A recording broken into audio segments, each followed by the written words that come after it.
Hey, Vantage Point Church. My name is Sean Sears. I'm the lead pastor of Grace Church in Boston, Massachusetts. Actually, we're just south of the city, all the way over on the best coast, right, of the U.S. I don't know if you guys have ever been to Boston before. Beautiful place. Would love to host you sometime. Pastor Mark is a friend of mine, has been for about 6 years. He's become one of my closest ministry friends. You may know that he's going to be running in the Boston Marathon this year. And the weekend that he'll be running, he's actually going to be preaching here in our church. He asked if I'd be willing to take part in the series that you guys are in this month. It's a huge honor and privilege for me to be a part of this. I was going to preach this sermon from scratch, but in going back and listening to the way that I had preached it before, I was like, I don't know if I can do a better job than that. So this was preached for us in our church last August, and I hope it's a blessing to you guys this year. Luke 15 might be my favorite chapter in the entire Bible. Matthew 25 would be a close second, but Luke 15 is definitely my favorite. There's 3 stories in here that are absolutely beautiful, and whether you're religious or not, you've probably heard of at least one of these 3 stories.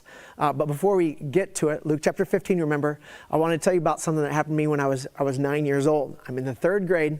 I was a church kid, and our church's secretary, Mrs. Gray, have no idea what her first name is, had a son named Michael Gray who was turning 13. Now, cool side trivia, Michael Gray is today the curator for the National Country Music Hall of Fame in Nashville. Kind of cool. And anyway, so he's 13.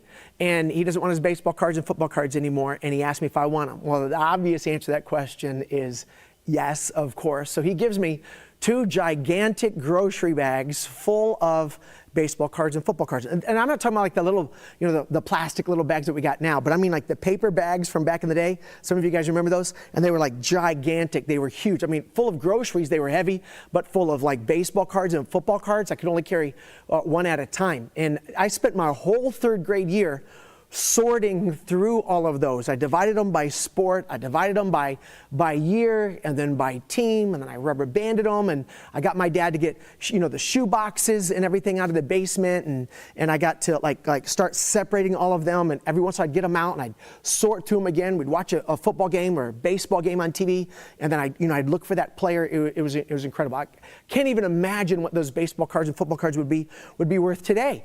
But my family a year later moved. And as a little kid, I didn't have much of a say in what the movers did. But when we got to Florida, which is where we moved to from there, and my room got set up and I'm going through all of my toys, I can't find any of my shoe boxes with the football cards in them. I can't find them anywhere. So I go to my mom and I ask, I said, Mom, have you seen my baseball cards and my football cards? And she goes, Oh, sweetie, do you remember that garage sale that we had? Right?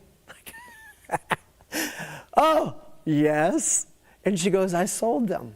And I said, well, how much did you get for them? And she said, I got $5 for them. Right? So that's the reason why I don't talk to my mom anymore. I'm just kidding. But I don't even know if Jesus talks to her. Like he can forgive a whole lot of stuff, but I don't know if he can forgive that kind of thing, right? That's unbelievably horrible. And here's the thing, from her perspective, it was 2 bags of card. But all a baseball card is, or a football card is, it's cardboard and ink. So she's just thinking, I got $5, like in 1980 money, right? I got $5 for 2 bags of cardboard, smoking deal. But those cards were not worth what they brought to the table, what they were made of. The value of those cards were determined by what somebody else would pay to make them theirs, right? What somebody else would put on the table, right? So there's that difference in value. Like my mom saw the baseball cards for what they brought to the table, but I knew that they were worth what somebody was willing to put on the table. And it's that idea of value and the way we assign value to people that's addressed in Luke chapter 15. So if you've got your Bible, Luke chapter 15, hopefully you've had enough time by now to look it up on your app. But Luke chapter 15 verse 1, and here's how it starts. Tax collectors and other notorious sinners I love that even God isn't crazy about tax people. Don't you love that too? Tax collectors, and I'm sorry, that was inappropriate. If you work for the IRS, I apologize, but Jesus doesn't love you. Okay, that was, I don't know you guys well enough to be joking like this, so I'm going to stop that. All right, tax collectors and other notorious sinners often came to Jesus to listen to him teach. And I'm going to stop real quick right there, and while it's not a major part of my notes, I love that the people who were farthest from God felt most loved by Jesus. So if I can make that like the first thing I want to say, that those who were farthest from God felt most loved by Jesus. I absolutely love that. So there's a lot of people in the world that claim to be followers of Jesus. And I think my question for them would be, would those who live around you, those who work around you, those who go to school with you, who are farthest from God, say that they feel most loved by you? Like, think of what it looks like to be a person who's far from God. What's a notorious sinner? Like, a notorious sinner is like way more than just an average regular sinner, right? So who's that person to you? Like think of the actual person in your life that you would say is a notorious sinner. And my question for you as we start the teaching, would that person say that they feel most loved by you? Because if they would not say that, I don't know that we are as much like Jesus as we might think we are, right? So I'm not saying this to make anybody feel guilty or to feel bad or anything like that up front.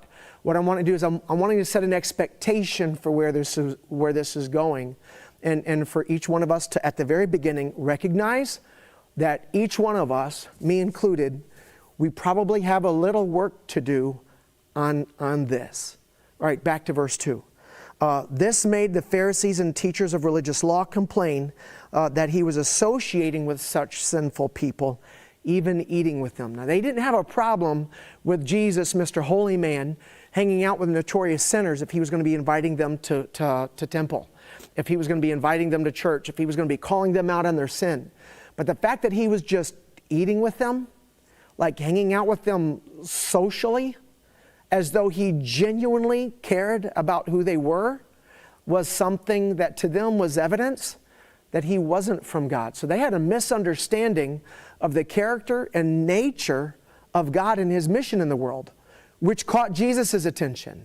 The fact that they were upset that he was hanging out with people that were not religious was enough to get Jesus to change when anything else he was about to say, and then gives us the rest of this chapter. And he starts with the story, the first of 3 stories. And here's what he says. Because of this, because they got upset that Jesus was hanging out with people who were far from God, because of that, he tells them this story. So he tells them this story. Here's the first story. If a man has 100 sheep and one of them gets lost, what will he do? Won't he leave the 99 others in the wilderness and go to search for the one that is lost until he finds it? And the answer to that question is yes. If I lost 1% of my income in one day, yeah, as soon as because I can't keep doing that. I mean, if I lose 1% of my income, if I have 100 sheep, I'll lose one today, lose one tomorrow, lose another the next day. And if I just, I'm going to be in business for 3.5 months and then I'm done. So yeah, I would definitely leave the 99 and go after the one. So that's an obvious question. It's a rhetorical question. He says, won't he leave the 99 others in the wilderness and go to search for the one that is lost until he finds it? Answer to that question is yes. Next verse. And when he has found it, he'll joyfully carry it home on his shoulder.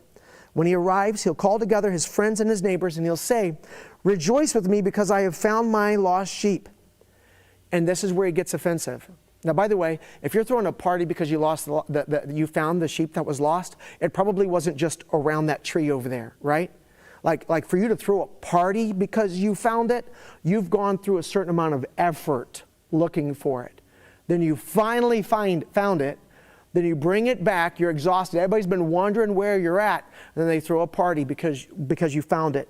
And then this is where Jesus takes this innocent story about a shepherd and he flips it on his head to correct them about their misunderstanding of the character and nature of God and his mission. The next verse is verse 7.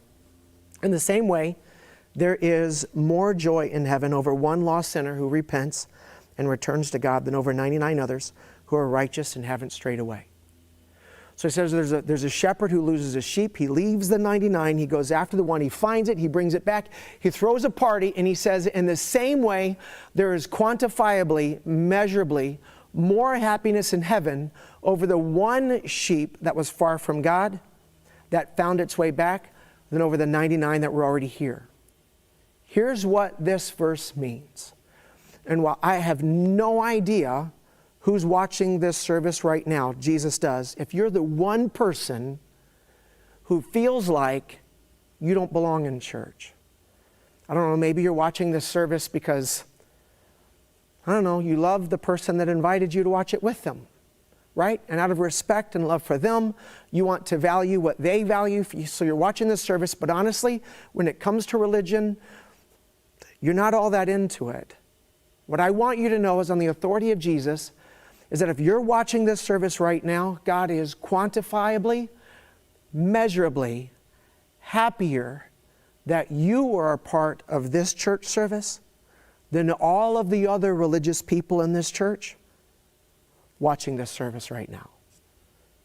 That's the value he places on you. Well, that offends them, right? Because what are you saying about us? He's not saying anything about you. What he's saying is how valuable the lost one is, right?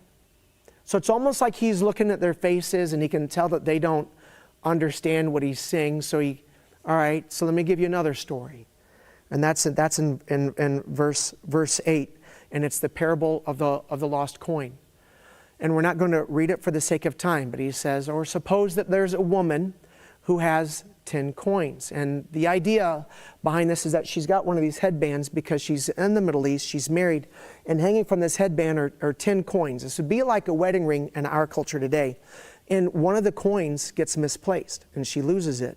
So it's not like she, has got change in her pocket and she loses a quarter, right? But it'd be like if you lost a diamond out of your wedding ring, what would you do? Like, you would freak out, you would stop everything, and you would, scrounge around the entire house until you find it, which is exactly what this woman does in this story. The Bible says that Jesus said in this story that this woman who loses the coin, the one out of the 10 coins, she sweeps the entire house. But I've never had to sweep a house to find a coin, or even vacuum. If there's a coin on the floor, it's right there. I mean, the dirtiest place in my whole house is under my couch, right? And we have a hardwood floor, and I don't know how this happens, but the gap between the skirt of the couch and the floor is like an inch. But when you lift up the couch, it's like softball-sized tumbleweeds of dust, right? You guys are like, what kind of house are you? A filthy house, apparently, right? But I'm just saying, I don't need to sweep a whole house just to find a coin. But I would if I lived in a house with a dirt floor. Because then if the coin fell off and it got stepped on by one of her kids or her husband, it's been pushed down into the dirt. Under how much dirt? A 1/16 of an inch? An 1/8 of an inch? A 1/4 of an inch? So what she has to do is she has to move all the furniture out of the house and then get like a rake or a trowel, and inch by inch has to go through the whole house until she finds this coin. And then when she finds this coin, she throws a party, invites everybody over. And then Jesus says the same thing. In the same way, there is joy in heaven over one person who's far from God and found their way back than over everybody else. And then it's still like they don't get it. And then he tells them the next story. And this one is the most offensive. Because in this story, it's a story about a dad with 2 sons. The younger son comes to the dad and he says, I want my inheritance now. Which in Jesus' time was actually a crime punishable by death. Because they were a very strict religious Jewish community. And what the son was essentially saying was to the father, you're dead to me and I want my crap now. That's like, I'm just thinking of one of my boys said that to me. Oh my word, right? Like that just, that dog just don't hunt that's how they would say it where I grew up. I'm just saying, I wouldn't, that doesn't fly around here. And in Jesus' day, that was dishonoring your mother and father. That was dishonoring your dad. And he could take you to the gates of the city where the city elders would pronounce you guilty of dishonoring your father. And according to the law of Moses, the punishment for that crime was stoning with rocks until you were dead. So first of all, no Jewish son would have ever said this to his dad. But then if he did, ain't no way in the world a dad would actually do it. But in this story, Jesus is he's trying to get their attention, right? He's got like his hands on either side of their face. He says, are you listening to what I'm saying? A dad has two sons, and the younger son says, I wish you were dead. Give me my inheritance now.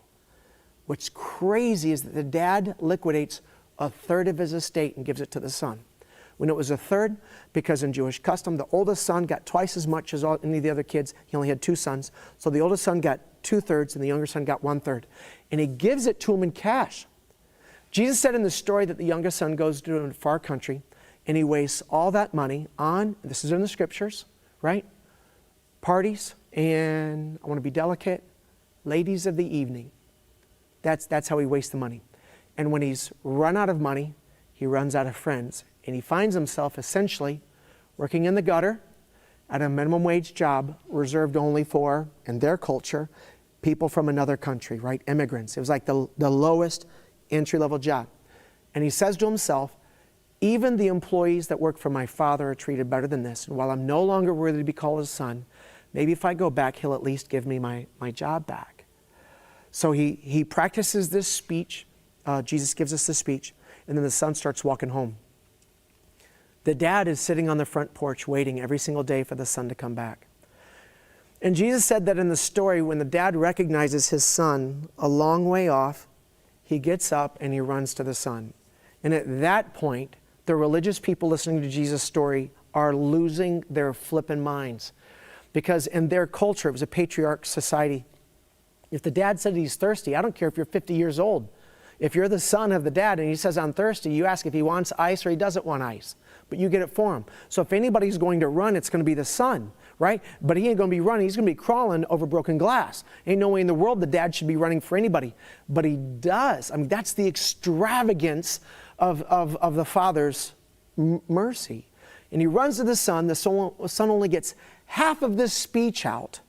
And the dad calls back to the house for them to bring out his robe, his ring, and sandals for his feet. And each one of those means something different in Jewish culture. I think the shortest one to explain would probably be the shoes. Servants had to take off their shoes to go into the house. So when the father was saying that bring the shoes for him, he can wear the shoes in the house. He was reestablishing the son to his former position as though he had never left. And then the older son gets upset. There's a conversation between them. But what I love about all three of these stories is what they have in common. And that's this: that the lostness of the item never affected its value. Not to the one who had lost it. See, I think you and I have been told that we're as valuable as we are productive. That I am as valuable as I am able to perform up to your expectations. And when I fail in doing that, I know that I let other people down. And the truth is, there is enough things that I could do that would probably get even my wife to a place. Like, could I do enough, right, to make somebody who loves me not love me anymore? And the answer to that question is probably yes. So in some small part, or great part, my performance determines my value in every relationship I've ever had.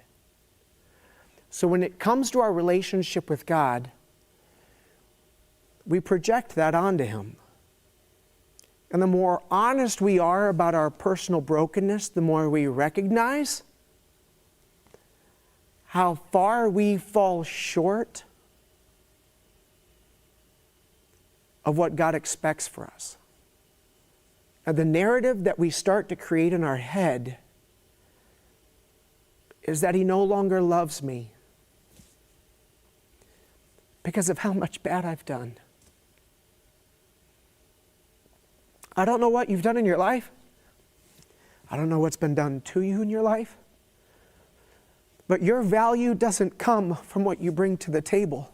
Bro, listen, you and I are cardboard and ink. But what makes me valuable is what God is willing to put on the table to make me His. My value doesn't come from my ability to meet your expectations. My value doesn't come from my ability to keep all the rules in the Bible. I have intrinsic value simply because God said I would give up the life of my son to make you mine. That's where my value comes from. All three of those stories say the exact same thing. God absolutely adores you just the way you are, right? He'll take you exactly like this. Cool thing is He loves you too much to leave you there, which is really cool. That's a sermon for another day. But what I want to do with a little bit of time that we have left is talk about how these stories are different. Because the lost item in each one of these stories is lost for a different reason. The first one, the parable of the lost sheep. The sheep was lost out of ignorance. It's not like the sheep said, skip this shepherd, I'm out, right? Peace. And then I rode off into the sunset. The sheep is just, right? Like just kind of wandering around, and then it just looks up and did it even recognize it was lost? It's just a dumb sheep, right? I don't even know if the sheep knew the position that it was in. And in that way, I think there are some of us who can identify. It's not like you've ever come to a place where you've said, I'm done with God, I'm done with religion, and some of us just didn't know any better. You weren't raised in a Christian family. You weren't raised to know who Jesus, like I was raised in a Christian family. I've known the stories that, I can't ever remember not believing in God. I struggled with this in my 20s. Again, another sermon for another day, right? But I'm just saying, the stories of God have been a part of the narrative of my life since the very beginning of my life. But I know that that's not everybody's story. And you and I have friends that are far from God, and it's not anybody's fault. They just don't know any better, right?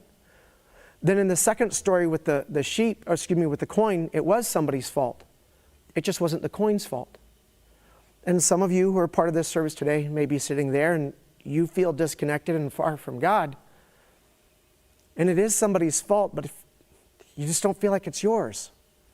Maybe you grew up in church, but everybody there was just horrible people, right? Or you never felt loved by anybody who claimed to be a follower of Jesus. Or maybe you were part of a church where there was a person in position of religious leadership who took advantage or hurt somebody else. And again, I'm trying to be careful for the little kids who are watching the services today. And you just said, if that's what religion has to offer, I'm out. And truthfully, you're far from God because you were pushed. It is somebody's fault. It's just not yours, right? And then in that third story, that second son had no one to blame but himself. It was somebody's fault. It was his. He knew better. He was like Captain Dan in Forrest Gump, who ties himself to the top of the mast in the hurricane, right? Essentially flipping God off, saying, do your worst, I sneak and hate you. And maybe you have fantastic parents who loved God, and you had a great childhood, and you don't have any significant horror stories. You just got to a place in your life where you just said, I'm flipping done. I just don't care anymore, right? And maybe you feel like you can't come back because of your intention to walk away from it. Here's what I want you to know. It does not matter at all to God why you are far from Him. It only matters that you are. That's all He cares about. Now, some of us as Christians will assign value based on the reason behind the brokenness, right? And the people who don't know anything, we look down on them. And the people who are pushed away, We say, well, they didn't really have faith anyway. And then the ones who walked away when they had no reason, those are the ones I think that we can be cruelest to. And in all three of those examples, we are nothing like Jesus at all. Because it doesn't matter whether you're far from Him because you didn't know any better. It doesn't matter that you're far from Him because you were pushed away from church. It doesn't matter that you're far from Him because you walked away in your late teens or early 20s. It only matters to God that you're still disconnected from Him. That is it. And all He wants is for you to just turn around. And if He can just see you headed back, He'll make up the difference. If you ran like 1,000 steps away from God, all you'd have to do is turn around and you'd find that He took 999 already. He's just waiting for you to stop running. And so in just a second, I'm going to give you a chance to pray, and I'm going to ask you to ask God to make you His. That's it. Now, for those of you who are already His, you have friends that you love, family members, co-workers, teammates, friends from school, from band, from karate, from whatever you're into, right? Theater, from your dorm room, from your apartment complex. You have friends who are far from God because they didn't know any better. You have genuine friends who've been pushed away, and you have friends that have run away. And the reason why they're far from God should not matter to you at all. The only thing that should matter is that they are. The last distinction between the stories is this.